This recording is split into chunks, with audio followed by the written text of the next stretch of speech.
Neste canal, sempre observamos que a natureza não revela apenas estruturas funcionais, mas muitas vezes também uma beleza e uma estética profundas. Essa interação entre ordem e graça está presente tanto nos mundos microscópicos quanto nas vastidões do cosmos. Outra ideia fascinante que aborda essa conexão entre ciência e beleza é o conceito da harmonia das esferas. A ideia de que até mesmo os movimentos dos corpos celestes, que parecem ter surgido ao acaso, seguem uma ordem oculta. Apesar das diferentes opiniões, vamos analisar o significado disso. Os planetas não voam simplesmente de forma aleatória pelo espaço. A primeira constatação é que eles estão em um mesmo plano. Cada planeta orbita o Sol em uma trajetória elíptica, com sua própria velocidade e, ao mesmo tempo, gira em torno de seu próprio eixo com uma velocidade de rotação própria. A Terra gira em torno de seu próprio eixo em 24 horas e orbita o Sol em cerca de 365 dias. Para ilustrar as diferenças, um exemplo com Vênus. Um ano em Vênus, isto é, o período que leva para orbitar o Sol, dura aproximadamente 225 dias terrestres. Um dia em Vênus, ou seja, uma rotação em torno do próprio eixo, leva cerca de 243 dias terrestres. Um dia solar, ou seja, de um nascer do Sol ao outro, leva cerca de 117 dias terrestres. O motivo pelo qual um dia solar não é igual a um dia em Vênus, como acontece na Terra, está relacionado à rotação e à órbita ao redor do Sol. Portanto, vemos que pode ser muito diferente do que conhecemos aqui na Terra. O termo harmonia das esferas não é nada novo e remonta ao ano 570 a.C., com Pitágoras. Ele acreditava em uma ordem especial no cosmos, partindo de sua fascinação pelas belas proporções numéricas que podem ser encontradas nos sons harmônicos. Por exemplo, você toca uma corda inteira e soa a nota fundamental de 220 Hz. Ao dividir a corda ao meio, ela vibra a 440 Hz na proporção de 1:2. Na música, essa nota é uma oitava acima da anterior e soa harmoniosa em relação a ela. Na proporção de 3:2, por exemplo, ouvimos uma quinta, um intervalo fundamental na música. Então, por que as proporções numéricas acabam harmonizando com o nosso cérebro, que define um som como agradável? Com essa informação, é ainda mais interessante pensar sobre quais influências essa harmonia pode ter em nosso cérebro. A ideia central é que a estética do mundo parece estar intrinsecamente ligada à nossa existência. Pitágoras acreditava que até os corpos celestes estavam sujeitos a uma certa harmonia. Johannes Kepler, no século XVII, foi então quem levou tudo isso para um nível científico. Como descobridor das leis planetárias, ele averiguou se de fato havia tal harmonia.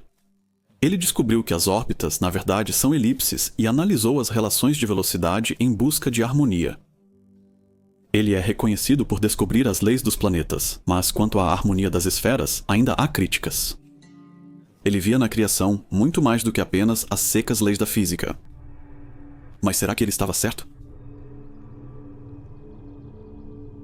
Hoje, com nossos meios técnicos, podemos levar tudo isso a um novo patamar, diz o pesquisador Hartmut Warm. Ele tentou ilustrar essa harmonia com a ajuda de simulações de computador. Ele fez isso em seu livro A Assinatura das Esferas. Por exemplo, ele compara a Terra com Vênus e observa as chamadas conjunções.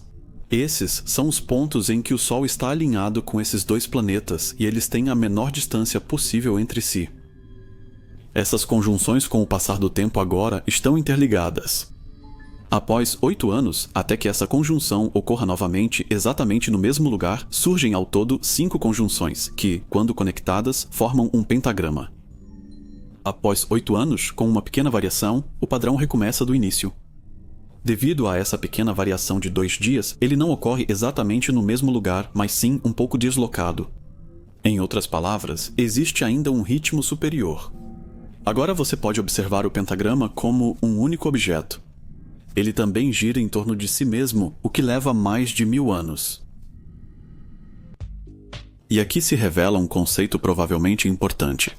Ou seja, que, por exemplo, com a ajuda do decorrer do tempo, podemos observar processos superiores para revelar outras conexões.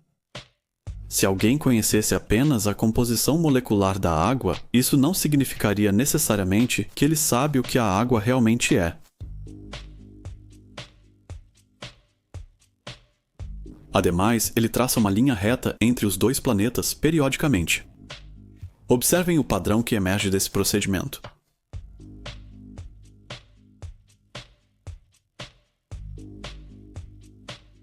Esse padrão surge quando ele traça uma linha de conexão entre Vênus e a Terra, toda vez que passa um dia em Vênus, ou seja, a cada 117 dias.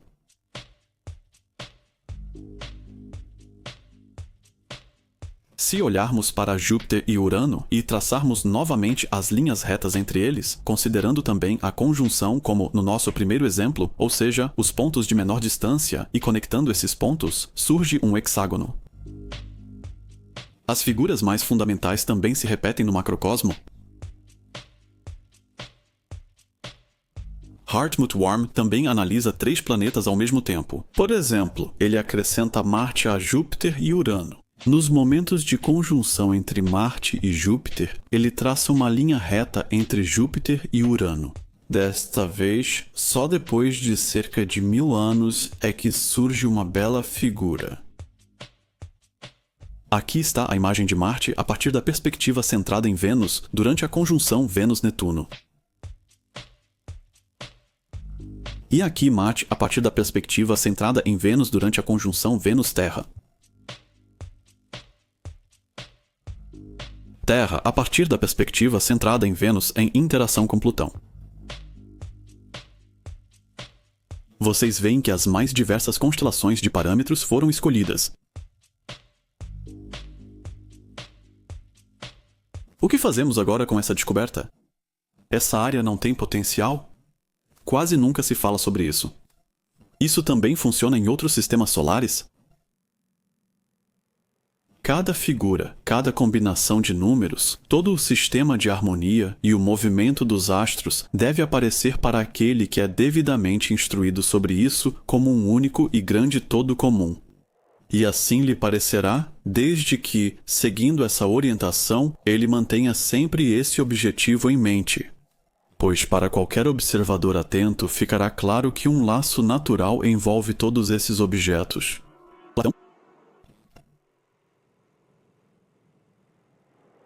Existe tal laço em comum? Em sua obra Harmonia das Esferas, Hartmut Warm descreve padrões harmônicos nos movimentos planetários, interpretando-os como expressão de uma ordem cósmica profunda. Seus cálculos e representações são matematicamente corretos, mas encontram críticas na comunidade científica. A principal crítica é a seleção seletiva de dados, o chamado cherry picking. Consideram-se somente as relações planetárias e períodos que geram padrões de grande estética. Além disso, critica-se que sua teoria não faz previsões empiricamente verificáveis, um critério fundamental para modelos científicos. A avaliação estética dos padrões seria subjetiva e influenciada pela cultura, ainda que lembrem formas fundamentais. Alguns especialistas veem no trabalho de Warm mais um modelo de interpretação filosófico-esotérico do que uma teoria científica. Embora as imagens sejam fascinantes, sua interpretação permanece controversa. Sinto-me tomado por um êxtase indescritível diante do espetáculo divino da harmonia celestial. Pois vemos aqui como Deus, assim como um construtor humano, abordou a fundação do mundo de acordo com ordem e regra. Johannes Kepler. O que motiva um pesquisador a pesquisar? Alguém que está motivado a ver a criação vai vê-la em todo lugar. Hartmut Warm aparentemente encontrou conexões muito interessantes.